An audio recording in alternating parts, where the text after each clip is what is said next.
Now, I take the opportunity to introduce our guest for the day, Ms. Garima Singh. Ma'am, may I have your permission to please begin? Thank you, ma'am. Ma'am is a dynamic and an enthusiastic HR professional with diversified experience. She has a keen interest in strategic HR and business partnering, HR analytics, change management, and organizational development. Ma'am has done her BE in Computer Science from SRMS College of Engineering and Technology and has done her post-graduation program in Business Management from XLRI, Jamshedpur. Ma'am has an experience in various HR areas, which includes various aspects of strategic and partnering with business for long-term sustenance, engagement and development of people and leadership. Currently, ma'am is working with Persistent Systems with the capacity of head HR and earlier as senior manager, compensation and benefits. Ma'am has been major captain at Indian Army where she worked in various difficult and challenging situations, leading a team of dedicated troops, keeping them motivated. Ma'am has learned some key lessons on strategic planning, motivation, learning and development, employee engagement, and total rewards from the organization. With this, I request ma'am to kindly address the batch. Okay, good afternoon. I'm audible to all of you? Yes, ma'am. Okay. Thank you for bringing me here. So I would like to thank your faculty, your director, and all of you to give me this opportunity to come here and talk to all of you. I was talking to Manoj sir, what is the topic on which he wants me to talk and address the students. And he said, come and share your experiences. So that's why I have not come with a presentation. I'm open for any questions, anything that you would want to know or anything that you think I should be talking to you or sharing with you. Okay? So tell me, what is it that you want to hear from me? Is that fine?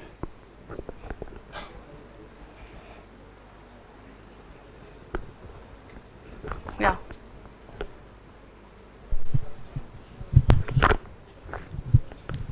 Good afternoon, ma'am. My name is Priyanka. But, ma'am, as you have done your engineering in CS, why did you choose HR as your specialization?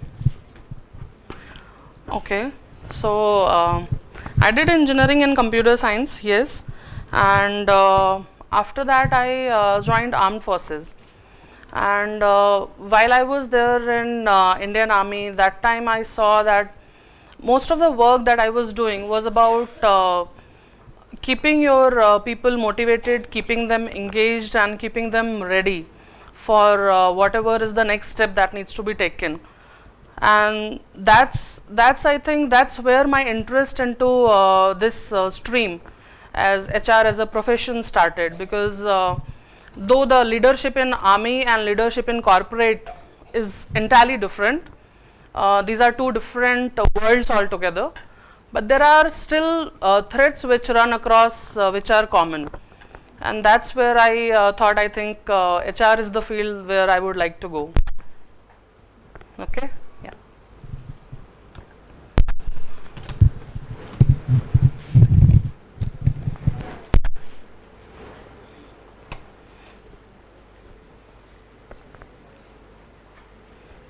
So how many of you are interested in moving into HR as a field? A lot of you. Okay.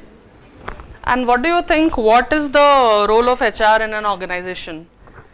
What HR, and you must be reading a lot of things about, you must have read a lot of articles over last couple of years around what HR should be doing, HR should not be doing. If you talk to anyone in any forum, any business magazine, there is always some or the other opinion. Everyone has some advice to be offered to HR professionals. So what do you think, what HR should be doing in an organization, what HR does in an organization? What's your understanding? Yeah, please.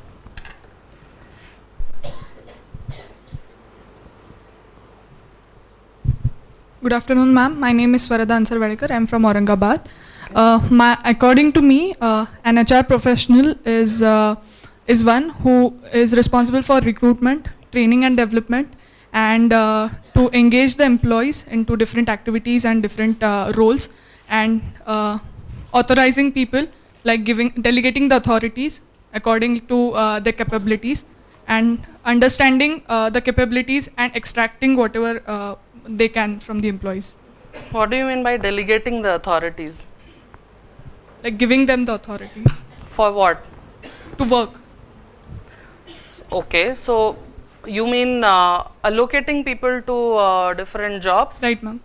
Okay, so people allocation. Right, ma'am. Okay. Yes, that is part of HR.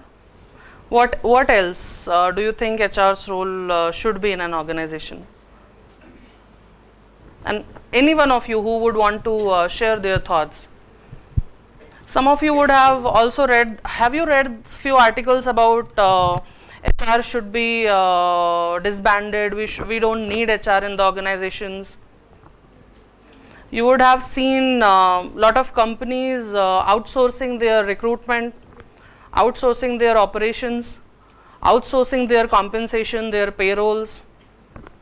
So if all these things can be outsourced, then what would be the future of HR? Will HR as a stream, as a part of business, as a function in the organization cease to exist, or will HR continue? What do you think? What is your thought?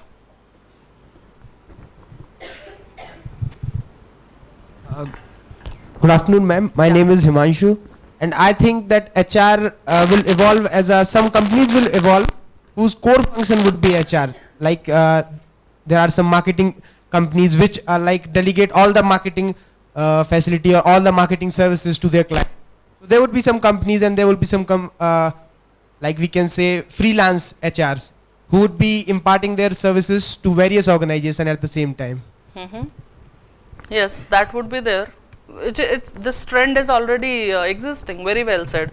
Yes, there are companies which are offering services which your in-house HR professional used to offer to the organization. Someone was going to say something here? Okay. Yeah, so as you rightly said, lot of these things which are done by HR traditionally can be outsourced, are being outsourced, and there will be separate organizations which will provide these services. And okay, so let's take a step back and let's look at how the entire finance function in corporations evolved. So some of you would be from finance stream here. So you would want to go in finance functions, and do you know how today's finance is different from how it used to be, say 25-30 years back? Have you read the evolution of finance in the corporations? Okay, so let me give you few very broadly few thoughts.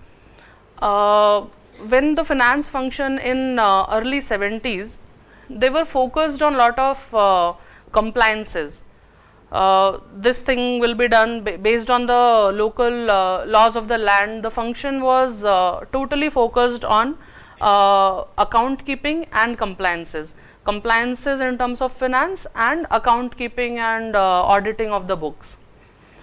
Now if you look at today's finance functions, and if you look at today's CFO's role, CFO has become a very critical, crucial role in the organization, and very successful organizations today see their CFO and CHRO as their right and left hands with the CEOs.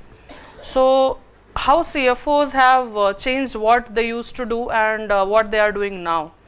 Earlier they were focusing on compliances, on keeping the accounting or the books which were books of accounts, basically managing those books of accounts. Then a lot of softwares came which could do those things very easily. So whatever was done manually in those accounting books was possible to be done with help of some data entry people, and actual knowledge of finance was not required. And then that was the time when a lot of articles were being written, lot of people started saying now finance will be overtaken by IT, because now the softwares are there which can do all the things that you need in the accounting. So we will not have finance professionals. And that's the time when the CFOs at that time actually completely transformed themselves and transformed the function. And instead of focusing on the bookkeeping and the accounting, which was easily possible to be done by someone which was a software, they started focusing on how organization will see value. So they started focusing on managing the capital. So how the capital can be managed in the most efficient way in the organizations.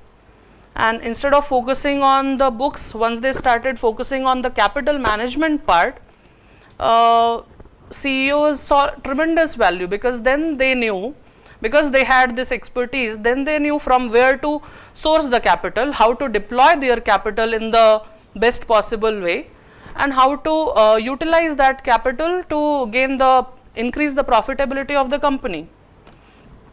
Now I would want you to relate this example with what is happening to HR today. The same thing is happening in HR organizations, and the same debate is going on within HR fraternity today.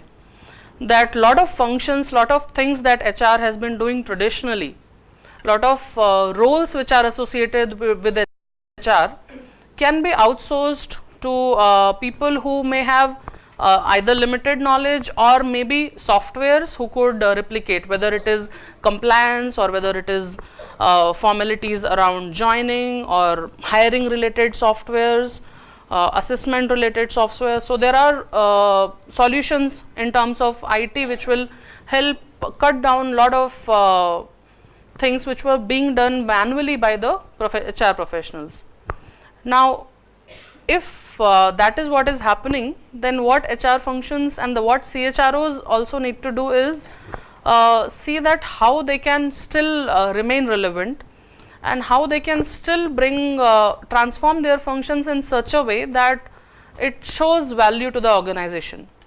So like finance was responsible for the capital and how to deploy the capital, your HR functions are responsible for the human capital. And that's why lot of organizations and successful HR groups have started focusing on how to manage the human capital in a best possible way, which means from where do you get your best talent, how do you nurture that talent, how do you deploy that talent, how do you ensure that they are engaged with the organization, how do you ensure that they are put into the assignments or roles which are as per their liking, as per their synergies with their strengths, and then how do you manage this entire talent that your organization has in the most optimum way. So the moment you switch your focus from recruitment, operations, compliances, resource allocations, compensation, payroll, and start looking at it as a talent management, and you being owner of that whole talent management, there is a different perspective that comes. So with that I would want to say, yes, there are certain parts of HR which will get outsourced, but there are lot of parts within HR which will remain within organization, which organizations will need to leverage in order to be relevant and in order to be successful. So that's my take on how HR organizations of future are going to be. Okay. Yeah. Okay. So any other questions or things that you would want to hear from me? Yes.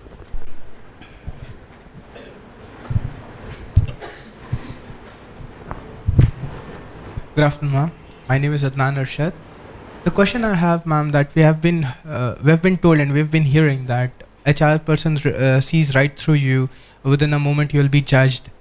If this is right, or within a moment you will be. Come again, ma'am. So they see through you and what? They'll see right through you within a moment, and that will probably reduce the chances, the probability of you getting the job.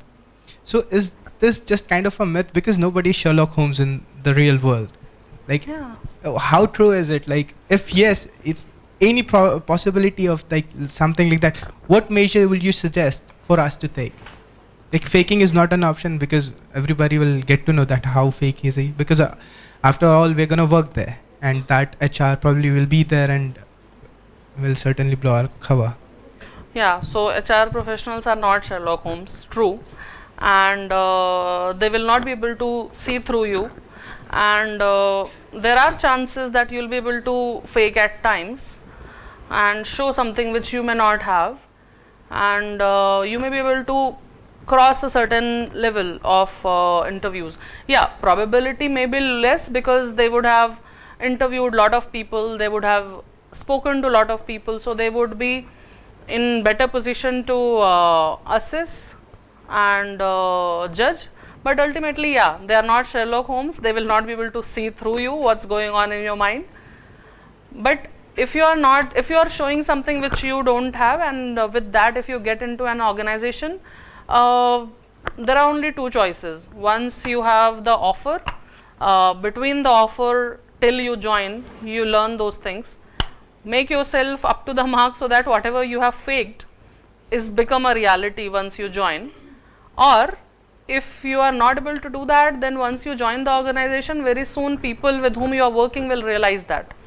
And today organizations don't take a lot of time, and when they see these kind of things, they take a decisive action. So I don't advise that, yeah, you fake something and then get through claiming certain skills or certain professional qualification that you have, which you may not. Yeah.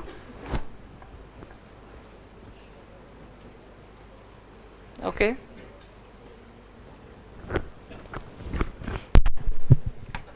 So, yeah.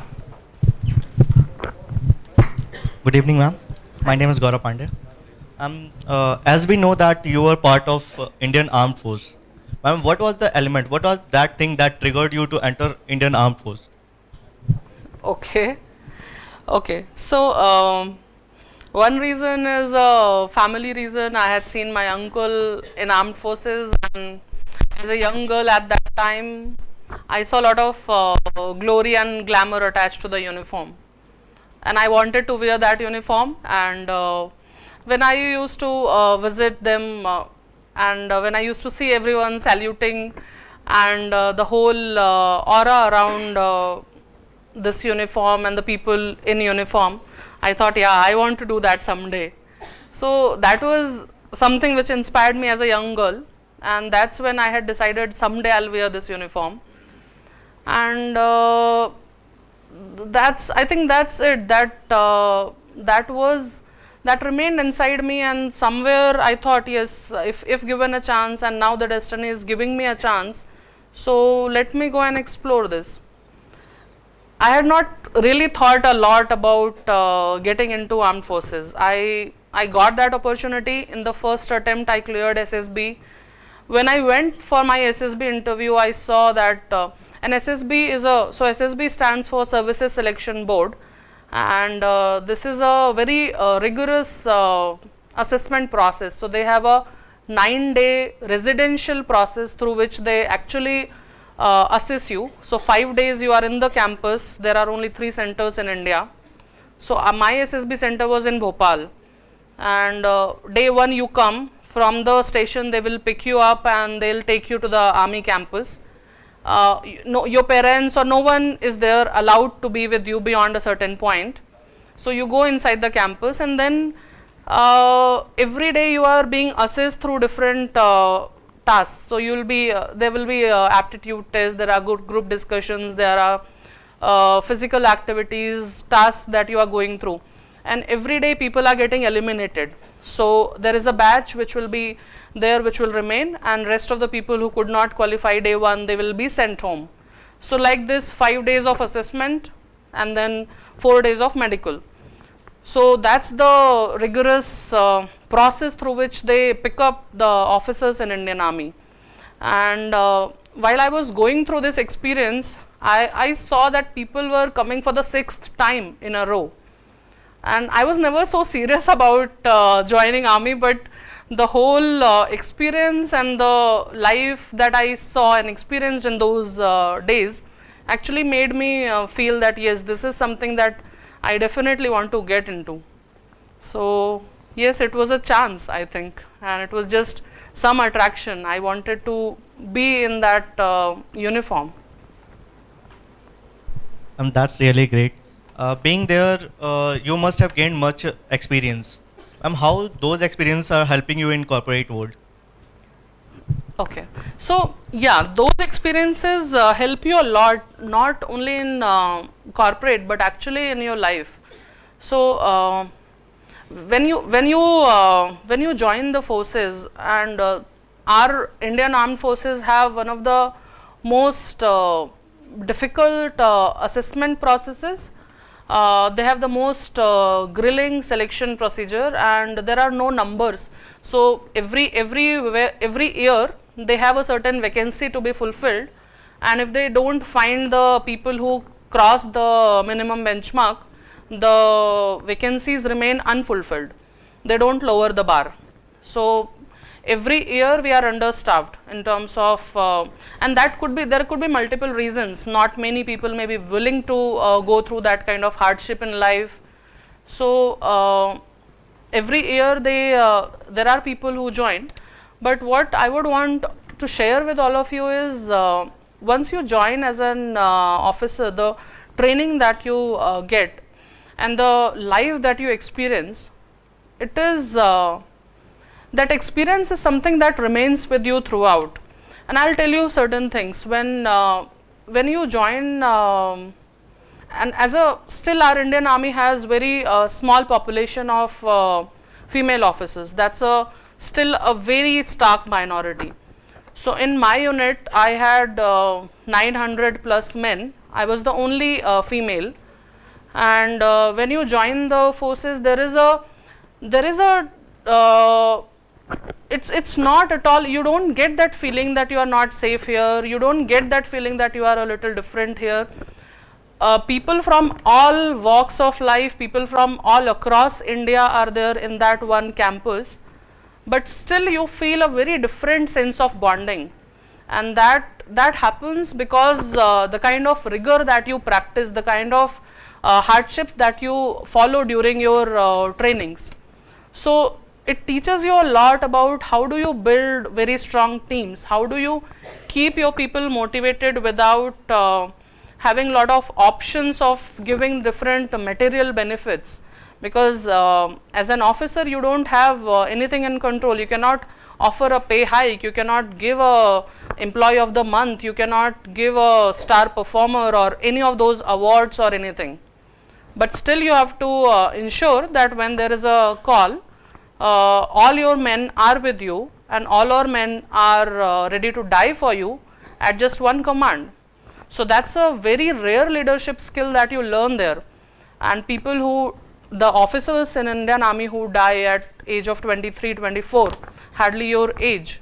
So that's a life lesson that you learn, that how do you command these 200, 300 people? How do you take them into operations? How do you engage with them? So it's a very different skill. You have to get at their level, you have to eat with them. So as a young officer, I used to go see how my men are living, how they are eating, what they are eating. I have shared meals with them. I have walked. So if they are training, I was in engineers.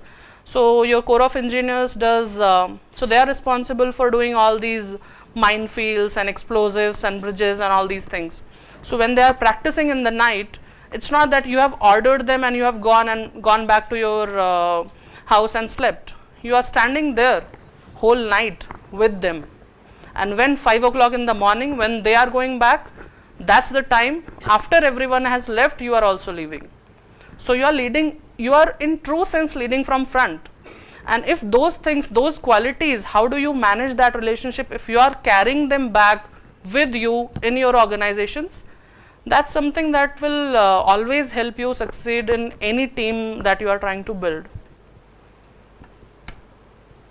Okay. Thank you, ma'am. Yeah.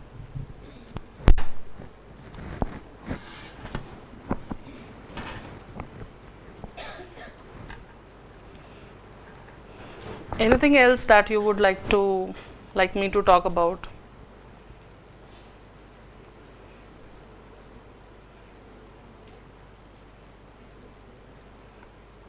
A lot of you would have taken marketing also as a subject, right?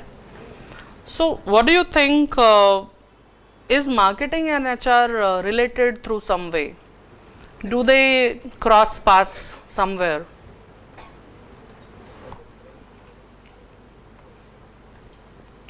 Or can marketing, can HR people learn something from marketing?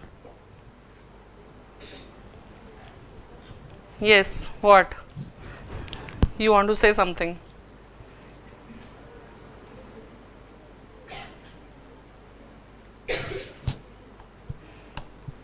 Or let me ask the marketing guys here. Who are the marketing people? Yeah. Ma'am, I think the only section where they can cross is that psychology. We have to understand in HR as well. Have to understand the psychology of people, how they think, how they react, so that we can according plan our HR policies. So in the same way, when we go in marketing, whatever we do advertising, we do sales, we need to understand the psyche of a person towards whom our action is if we are launching an ad, so we need to understand the psyche of a person towards whom we are directing our ad. Yeah. And yeah, if we are in sales, so we need to understand how he will react and what would be his counter. So if we pitch him, what he will say in counter, and how do we need to handle that, how do we need to manage that. So that psychology part, I think HR and marketing crosses each other, and both can learn from each other. Absolutely, very well said. So that's the point that I wanted to share with all of you. HR's half of the role is about marketing, and when I say that, an HR professional needs to be a very good marketer. So you need to understand who's your, whenever you are designing any program, so let's say as an OD professional, when you work in the organization development field, or when you work as a performance management expert, so if there are any programs that you want to launch for the organization, and I'll share some experience that we are trying to do in my company in Persistent. So we have recently embarked onto a journey of transformation. We have reorganized the whole business into, earlier we used to be aligned with business verticals, now we are aligned with a different focus, so based on the area of focus. So we have, like, digital is one area of focus, so there is a line of business for which I head HR in Persistent. So digital is one such vertical. Then there are Accelerate is another vertical which focuses on all the IT products. Then there is a services vertical, and then there is a vertical which is one of our biggest clients. Now when we moved from how we were organized earlier and how we are organizing now, there are certain things that we wanted to change as an organization in terms of our culture, and we tried to launch certain programs which are about people engagement, or employee engagement as you call. Now, what do you understand by employee engagement? What do you think employee engagement initiatives should be or could be? Have you read about employee engagement in your classes?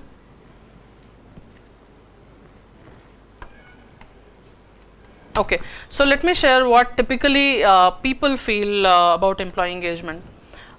People think that, okay, in the organization when you are there, some fun events, some appreciation events, some cultural day, and that's what is engagement. And that's such a sad state of affairs, because engagement is not through those fun and frolic activities, because you will not join an organization because it had great fun events, or you will not stay in an organization because it had great cultural activities or cultural forums.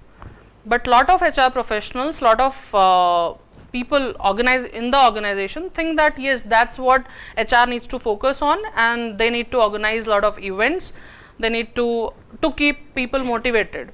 will you join a company which will have fantastic fun events throughout the year, which will have lot of budget for giving lot of motivational or fun activities, but actually the work quality or the work that you are doing is absolutely boring or it's not interesting at all, you will not join. So then why people are thinking that engagement is all fun and frolic? It's not.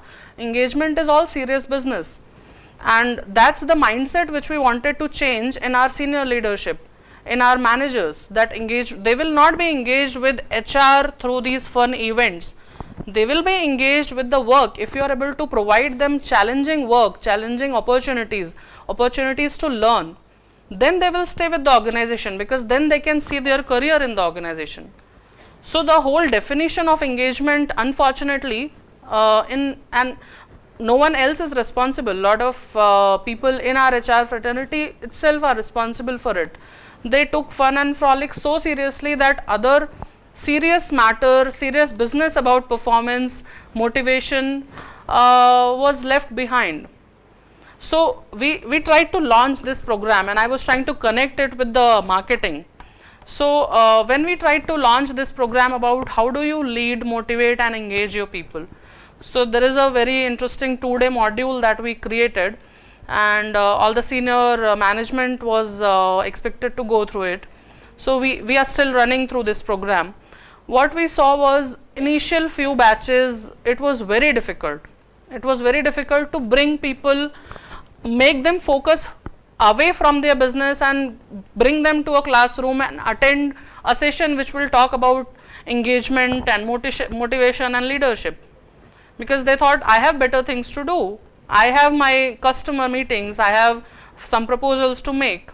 And if that was the case, then how do you actually bring more and more people into the classes, and how do you run this workshop? So you need to be a marketing person. You need to design your marketing strategy around it. So what we did was, the initial couple of batches we tried to fill, and after that we took testimonials of the people who attended those batches. Then so we created a whole marketing campaign around it. Because otherwise, if you are not seeing this, how people who have attended it, how it's changing and impacting their day-to-day work, how it's impacting their life, then it's always going to be a push factor. We wanted to create a pull factor towards it. And after a series of such programs, such workshops, and after these campaigns were launched, we saw that a lot of people For tomorrow is doing your best today. With this, I thank you so much, ma'am, for the wonderful session. I'm sure the batch has gained a lot. Thank you so much, ma'am. Here we